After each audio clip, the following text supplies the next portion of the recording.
Så kör på. Tack och välkomna hit alla som är här. Innan jag börjar så ska jag berätta om ett möte som jag var med på.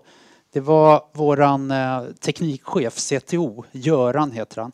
Han hade sitt vanliga ledningsgruppsmöte. Han hade bjudit in chefen för projektledarna, produktchefen, strategichefen, en agil coach och sen så var det också vdns 18-åriga dotter Stella som vdn hade bestämt skulle vara där. Göran tänkte så här att min chef har några stora planer för henne. Hur som helst så Göran hade något så här speciellt i blicken idag. Det kändes som att han skulle berätta någonting. Och då sa han så här, jo det är så att vi har anställt våran 500:e person här i företaget nu. Så det är lite jubileum. Och därför har jag låtit ett konsultföretag ta fram en ny arbetsmodell som passar för precis 500 personer. Och vi kallar den för Featurefabriken. Och jag tror att den här modellen kommer, eller jag är ganska säker på att den här modellen, för den används på många andra ställen också. Den kommer leda till lägre kostnader, bättre time to market och överhuvudtaget att vi jobbar på samma sätt överallt. Men det skulle vara intressant att höra er feedback nu, ni i mitt ledningsteam här. Den första som sa någonting, det var chefen för projektledarna. Och han sa så här, ja det finns nog en del bra saker i den här, men jag tycker ett problem med den här modellen, det är ju att teamen har ju sina egna backlogs. Och när de har sina egna backlogs, då vet vi inte riktigt om de kommer göra det som är viktigt för företaget, det vi har i våra projekt. För det finns egentligen ingenting viktigare. Om vi inte lyckas leverera våra projekt så kan vi få de här stora projekten få enorma böter och det kan till och med vara så att om vi missar något sånt här regulatoriskt krav så blir vi utkastade från marknaden. Vad kan vara viktigare än det? Nästa som sa någonting var agila coachen. Han sa så här, jag tycker att det är bra att teamen verkar vara lite i centrum här, men ett problem är att ibland, vi håller på med mjukvaruutveckling och ibland vet vi inte riktigt hur lång tid saker kommer ta och hur de ska göra. Så teamen behöver experimentera. Om allting är så här fragmentariskt, de får bara små uppgifter, hur ska de då kunna experimentera? De vet ju inte vart de är på väg. Nästa person som sa någonting var produktchefen. Och hon sa att den här modellen, jag har sett såna här förut och de brukar leda till att man får massa komponentteam och väldigt fragmentariskt.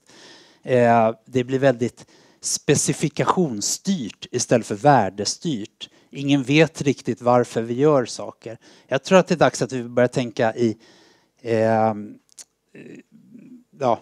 att inte liksom testa tekniker och ha teknikdrivet utan istället mäta kundvärde eller andra saker. Inte mäta output och så. Och den sista då som pratade som sa någonting var strategichefen. Hon sa så här, hur kommer det här bli med våran produktportfölj? Kommer den bli sammanhållen eller blir det bara en massa olika features överallt? Och vi har ju sagt att vi ska vara en lärande organisation. Hur ska vi kunna bli en lärande organisation om alla är så bara jobbar med sin lilla ruta där? Och Göran, han var besviken. Han sa så här, jag är besviken.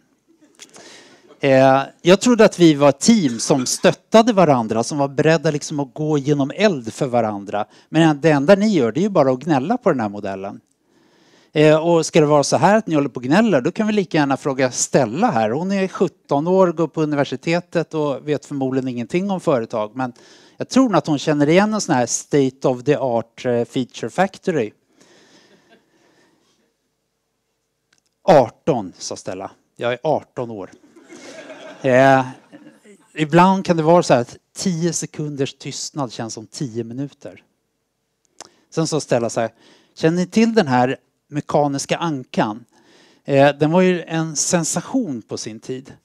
Han uppfinnaren Luc Vaucanson, han hade gjort den här av olika metaller och koppar och sånt där. Och han sa att den kunde till och med smälta mat. Han stoppade in mat i munnen. Men det var ju egentligen fake då, för att när folk inte tittade så tog han ut det där ur någon liten låda på sidan. Jämför det här med en myrkoloni. En myrkoloni där individerna jobbar väldigt oberoende av varandra. De vet inte riktigt vad det stora målet är. Ändå så kan de göra så här fantastiska saker tillsammans. Bygga enorma myrstackar eller hitta mat. De kan tillsammans bära hem en stor ödla eller bygga broar av sina kroppar tillsammans med varandra. Så vad är vi för företag egentligen? Är vi det här, vi 500 här, är vi som myrkolonin eller är vi som den matsmältande ankan som är sin chef som styr? Svaret är båda faktiskt. Vi är både och. Till att börja med så blir det ju väldigt komplext. Vi är 500 personer. De här personerna de interagerar med varandra väldigt många gånger varje dag på väldigt många olika sätt.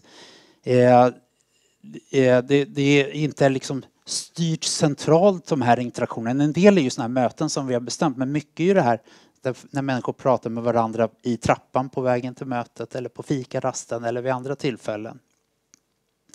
Det finns en feedbackmekanism i det här också, så att interaktioner som har varit tidigare, resultatet av dem kommer påverka de interaktioner som vi har idag. Så vi kommer liksom aldrig tillbaka till samma tillstånd som förut. Därför ett ord som fabrik liksom leder oss fel här. För vi är inte maskinlika utan vi upptäcker saker tillsammans.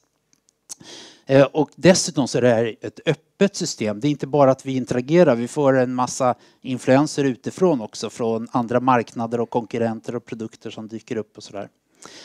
I det här så uppstår ju självorganisering. Agila coacher de säger så här, vi måste ha självorganisering, men det är ingenting som vi själva väljer. Det kommer bli självorganisering när vi har komplexa system.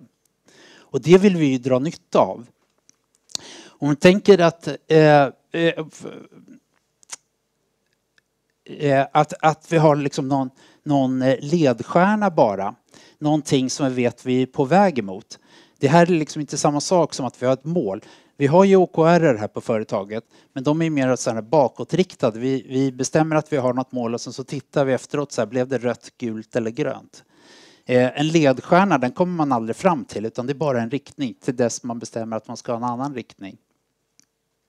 Och vi vill ju liksom dra nytta av allas kunskap i det här. Ni kommer ihåg den här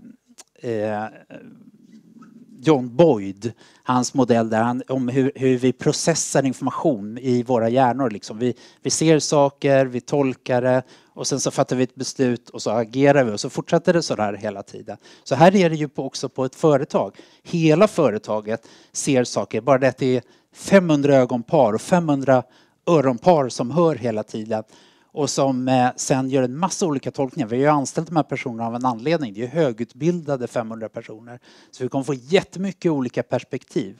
Om vi skulle klippa där och sen själva fatta beslut i den här ledningsgruppen eller ni som är ledningsgruppen skulle fatta beslutet. Då drar vi inte nytta av all den här kunskapen och alla de här perspektiven. Så vi måste involvera alla i och skapa de här ledstjärnorna.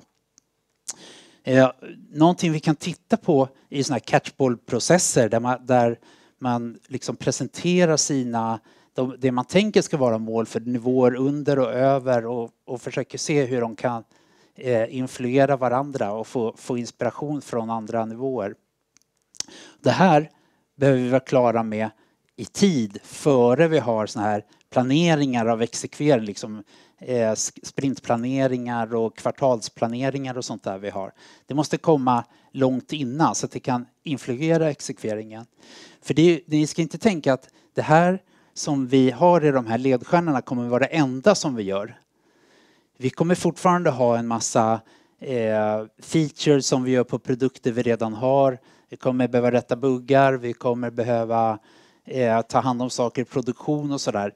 Men vi vill att de här långsiktiga målen ska finnas med, att de ska influera vår backlog. Vi vill inte ha 2 backlogs, en förbättringsbacklog och en exekveringsbacklog. Och det sista jag skulle säga då är att vi vill också att det här ska handla om saker utanför företaget, inte om oss själva. Alltså, vad är det våra kunder? Vad är det de försöker uppnå? Vad är deras jobs to be done? Hur skulle det kunna göras på något annat sätt? Sen tittar de på klockan så här. Oj! Jag måste rusa iväg. Och samtidigt sa Göran så här. Men det här var ju helt fantastiskt. Var har du lärt dig allt det här? Och Stella hon sa så här. Ja, Jag har besökt lite företag och pratat med folk och läst lite böcker och sådär. Den typen av saker. Vad tror ni att de tänkte på i den här stunden, de här cheferna? Tack för att ni lyssnade.